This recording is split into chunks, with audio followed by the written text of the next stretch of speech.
Alright, y'all, we live. Hank Lundy, Thomas Dulorme. After 10 rounds of some of the best middleweight action you ever want to see, we go to the scorecards here at We live, y'all. Brooklyn, New York.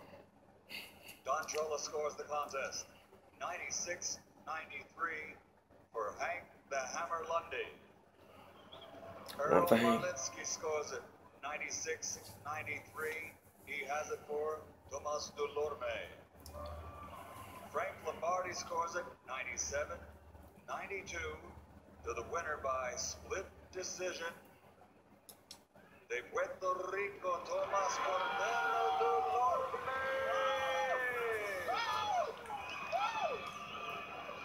So Lundy convinced 1 out of 3. Needed 2 out of 3.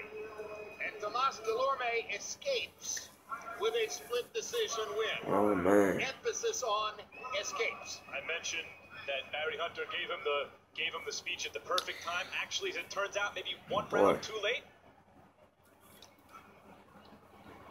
Final CompuBox numbers, and this will be interesting to see. Let's look at CompuBox. Dulorme had, as Andre Ward said, that deer in the headlights look. They wind up 1 punch apart in terms of total punches landed. 2 different fights. And they go through almost the same amount. Hank Lundy throws 451, lands 151. Dulorme threw 447, landed 152. However, Lundy Power punches. Hank Lundy throws more and lands more. Hank Lundy lands 110 out of 265. Dulorme 194 out of 81. I didn't agree with that last judge. 90, what was it, 97, 92? I didn't agree with that. Because of the difference in his jab and that of Lundy. We're at the Barclays Center in the heart of Brooklyn. Okay, man. Thomas Dulorme versus Hank Lundy. Fight is over with.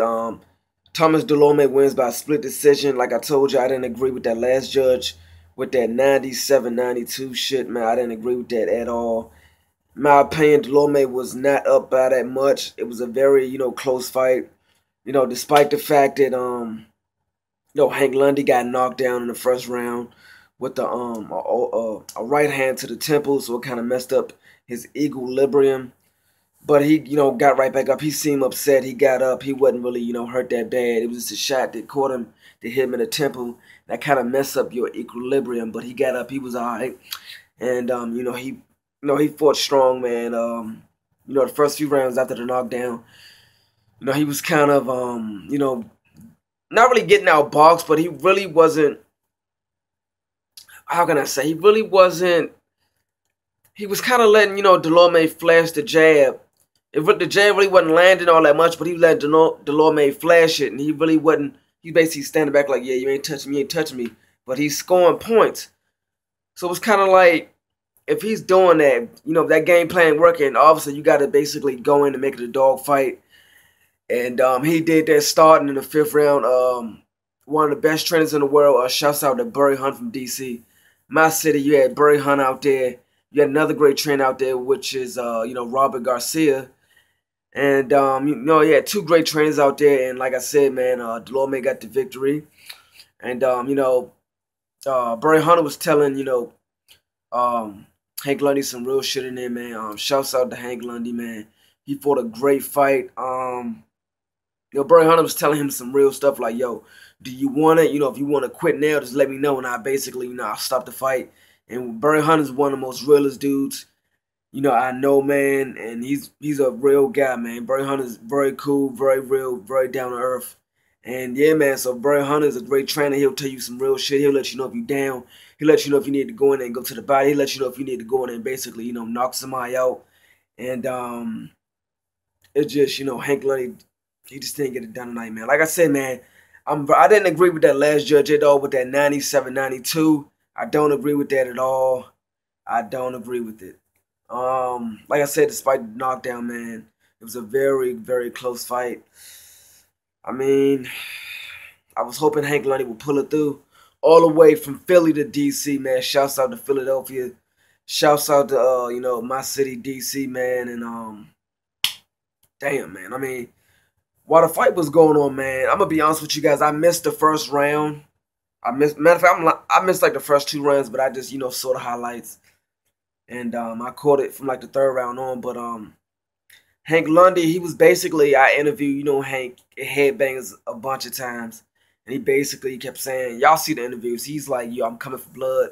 He basically gonna knock Dulorme out, which he was trying to do in the fight. I think he was head hunting a little bit too much, man. He should have, you know, moved his head and, you know, basically made it a dogfight. He did that after the you know, fourth round, but he did it. He didn't do it from the fifth round on, like fifth through 10 rounds. He didn't do it all throughout the rounds. He might have missed like maybe a round, maybe 2 rounds. He did it. He let up, and he shouldn't have did that. He should basically went in and just went straight at Dulorme like in every round and just basically went in and tried to take his head off.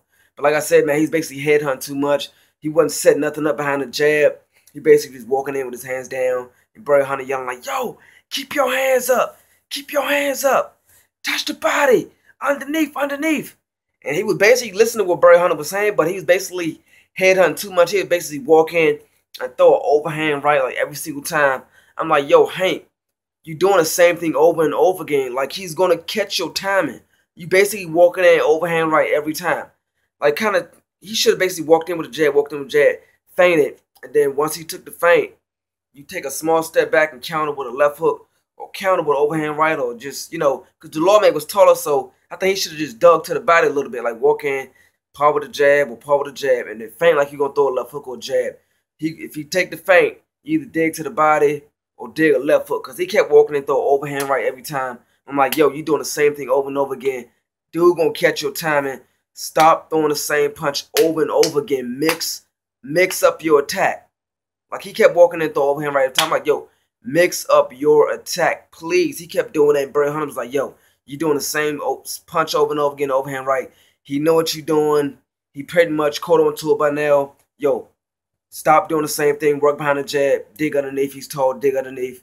And I just didn't like the fact he kept walking and throwing the overhand right to start off. He's basically like trying to go in and knock him out. And it's coming in with that game plan, with his mentality as far as to knock him out. I mean, it wasn't nothing wrong with that, but he basically didn't put enough pressure on him round 1 through round 10, like all throughout the rounds. Like I said, some rounds he gave up, and he should have just, you know, pressured him, like basically walked in real quick and stayed on him. Don't give him a chance to break. Just stay on him and just throw punches from every angle. And he's tall, so you got to dig to the body as well. But Dulorme got the victory, man. I mean, I can't really discredit his win. He got the victory. It is what it is. So y'all hit me up with any questions, comments, and let me know what you thought of this fight. And holla at me. I'm out, all right? Peace.